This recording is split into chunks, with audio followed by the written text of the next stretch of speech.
Before the introduction of the National Health Service in 1948, GPs existed, but they were mostly single-handed and received their income from two principal sources: private practice and the National Health Insurance Scheme.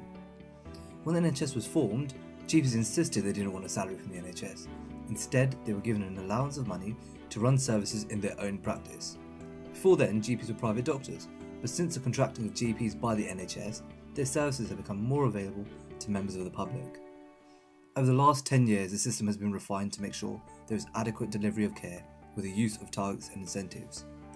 The character of UK general practice has been strongly influenced by the independent contractor status of its practitioners. But what is the independent contractor status? Well, an independent contractor is a self-employed person who has entered into a contract to supply services for another party.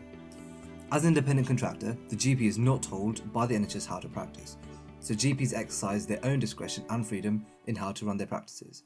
In return for their services, the NHS provide a basic funding.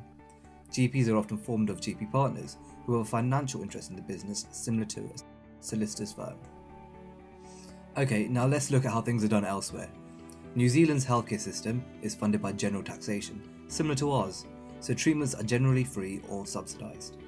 However, the most striking differences occur when looking at how the GP system is managed. In New Zealand, there are many independent practice associations which individual GPs can choose to be part of.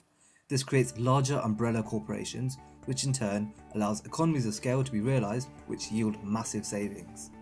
These savings could lead to a greater range of services on offer for the customer. So, there are obviously arguments for and against such a system. Arguing for an independent contractor status allows GPs individual control of practices and how their practices are run. However, the notion of the independent contractor status has been called into question by such incidents as the Harold Shipman case.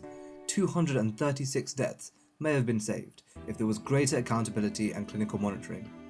So, the question is, why on earth do GPs act as independent contractors and why aren't they managed by the NHS?